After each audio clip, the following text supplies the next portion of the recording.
This is Adam Grzelski from WrestleZone.com and the voice of Wrestling.com here at the world-famous Monster Factory Wrestling School in Paulsbury, New Jersey. Of course, here with Crap for Face Danny Cage and the living legend, Pretty Boy Larry Sharpe. As you can see from the background, the ring's all torn down, just had a successful show today. And if you read the story last time on WrestleZone.com, I kind of went through it and talked about how Danny got to this point, how his relationship with Larry started, and how he got to the point of being the head trainer here at the Monster Factory. Well, we're 2 shows into this new iteration of the Monster Factory, and I figured I should get myself down here and talk to the guys in person to see how things have been going. So, without further ado, I kind of want to get right into the card today. Solid card from top to bottom. You guys have a few guys who are training with you right now, still very green. In fact, you had a few guys who second match, first match, and you also have a couple guys that have been with you for approximately a year. And of course, your main event ended up being Mark Cruz against Ring of Honor's QT Marshall. So a good mix of everything. So why don't you first start by telling everybody how some of your young guys are coming along, the new guys, your proteges right now, for lack of a better term. Well, I'd say the toughest part to actually teach them, and Larry can tell you this, he's been doing it for over 30 years, is the psychology. Like, we could teach anybody to do any move in there. We could teach someone to do a splash, a 450, the coolest move ever, but if you can't put it in a match, if you can't hit the psychology of that match, it doesn't mean anything. So the psychology is the big thing we have to work on. It's this learning to slow down in a match, because they're so quick to grab the guy, punch the guy, go to the next thing, go to the next thing. If they just slow down, now the crowd can move along, that and everybody's afraid that they're going to hurt the guy. Well, of course you're going to hurt the guy. This is wrestling. It hurts. There's a difference between hurting the guy and injuring the guy. That's the key. How are you guys coming along at this point? The guys who just had their first match today, like Reckless Donnie Hart, how is he coming along? Donnie's going to be something special if he keeps his head in the game and actually doesn't buy into everybody else's hype about himself. Because his friends will tell him it was the greatest match they've ever seen. But if anybody who's has some years in the business, and Larry will tell you, there's a lot that he still has to learn, and he hasn't learned. It's his first freaking match. But you know, he'll have his friends telling him it's the greatest match he's ever seen. Yeah, it's not bad to get that pat on the back from your friends. But they wouldn't, a lot of them wouldn't know a good match from a bad match. They liked it because their buddy Donnie Hart was in it. To them, that meant everything. And fortunately, Dan put together a card in Donnie's match that everything complemented each other. So it went smooth and it went well. On most independent shows, if you folks out there watch them, you won't find the kind of stuff that you have here. Every match that we have, the wrestlers stay in the ring. You know, they don't jump off the top rope. We have rules and regulations. When I was breaking into the business, the booker in Charlotte, his name was George Scott. And I wanted to do all that same stuff myself, and he explained to me that if you've got to go out of the ring and get a chair or slam somebody into a table, that means you're lacking talent, because you have to do that to get the crowd's attention. So basically what we want to instill in these guys is to be able to get in the ring, wrestle for 20 minutes, keep the crowd's intentions sharp and focused on them. And when you can do that, then you've accomplished something as a wrestler and as trainers.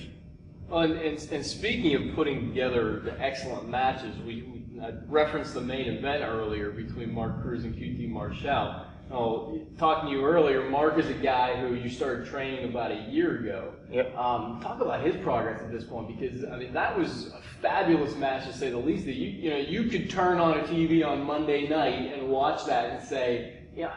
Well, me and I enjoyed that. Larry can't take all the credit for that. Like, we had a lot to do with it, but Mark's a natural. I mean, he was one of the easiest guys I've ever had to train. I mean, he got it from top to bottom once we got him in there and started explaining things to him. But yeah, it was tremendous. And like what Larry was talking about going to the outside, that was the only match that went to the outside. And it's because it meant something. That was the main event. If the first, second, third, and fourth match and everything did that, it wouldn't mean anything when it happened in the main event. But yeah, get back to Mark. It's amazing. I wish he could get in here more. because I mean, the sky's the limit with the kid. And QT is a pro. The kid should be on WWF, WWE every single day. You make me. I'm gonna have to blur that out somehow. Yeah, screw it. Got the Screw F in it. there. WWE, QT Marshall's a pro. I mean, the kid should be on WWE, Monday Night Raw, SmackDown, top to bottom. He's got it, and he put him through a great match. And that's frustrating to young people like QT and some of the guys that we have here. I can legitimately say that we've had better quality matches here than they show on Monday night. Not every match. You know, Vince has seasoned professionals up there that really know what they're doing, and I admire some of them. But for straight out of the gate, these guys will stick with them any step of the way. And it's just so hard to introduce them into that part of the business because it's so close. Everybody's up everybody's butt. And we don't go there. You know, we got to do it on hard work. And that's the major reason we have these matches. Like that, Dan said, crowd psychology is the hardest thing to teach. We can stay here all day and show them how to do a headlock, a twisted wrist lock, a figure four, and that's all well and good. But if you can't get the crowd into it with the storyline, then it's just, you know, like a wrestling demonstration. Right. You know, I can do this, I can do that, I can do the other thing. But when you put it in succession and it tells a story, that's when you've accomplished something. And we had some guys tonight that in the first couple of minutes they went too quick. I talked to them in the locker room. Dan and I will watch the tapes probably on Monday night and critique them and go back and point it out. That's one thing about the way the communication systems are now. We can sit down with guys and show them what they're making the mistakes. When I started, there wasn't any, you know, camcorders or anything like that, and you were on the road. You never got to see yourself on television because you were always making the towns. And unless you can see yourself making those mistakes, it's hard to adjust to. And everybody, what's good about a lot of the guys we deal with is they check their ego. Because me and Larry tell them, like, we have the Nigerian Nightmares have 15, 20 years between them. And we can tell them something, and they don't fight back, and they don't argue with us. They go, you're right. And they listen, so that's what's good. Well, and talk about a guy like QT Marshall. When I was doing the story about you, Dan, and I talked to Larry, he emphasized this family atmosphere and this, you know, as long as you are one of our guys and buy into that family atmosphere, we welcome you back with open arms.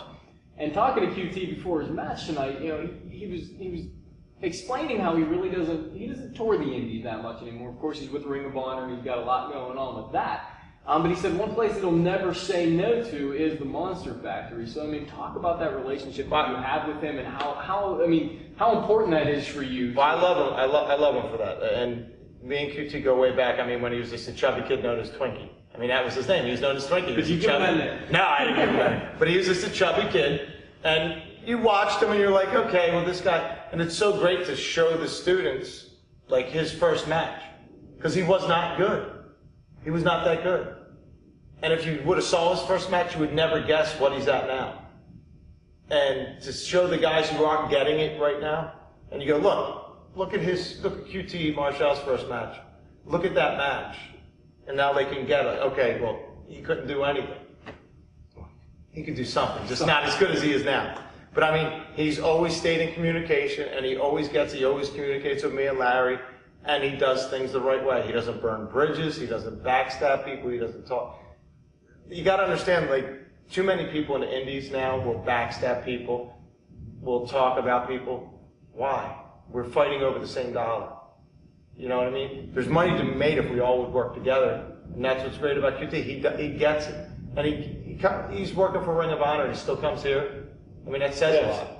And we're fortunate to have him, and you know, thank goodness that he's made every show that we've ever asked him to, as far as I know. And in the locker room as well. Yeah, and you need leaders in the locker room. It's just like a baseball or football locker room. When you have an experienced guy like QT in there, and I don't want to keep saying his name, but we have a few guys in there. And Mike Reed. Those guys look up to that, you know. And then Mike will come out and have a great match. QT will come out and have a great match. And that lets these guys know how far they can come. Dan and I watched CM Punk's first match about a year ago, I guess. And you would have never, ever guessed that he would have come the distance he has. He's such an impressive guy. I love watching him. He has great matches. And we're in the middle of watching his DVD now. It's some of the things he's went through. He has lived it. He's done it the right way. And when you pay the price, you appreciate and you give back to the business, which I think he does continuously. Absolutely. Well, guys, 2 shows in the books. So far, so good. Why don't you tell everybody what your next show is and what we can look forward to? On November show, we have, actually, Donnie's finally, Mike Spanis, in the last show, got pulled out of the ring and ran out the back door and got in a freaking truck. Who saw that coming? Ran out of the building and got put in a truck to get away from Donnie Hart and the Nigerian Nightmare. So what we're going to do is, now he can't get away. It's a lumberjack match. So we got a lumberjack match, Amazing Mike Spanis versus Reckless Donnie Hart.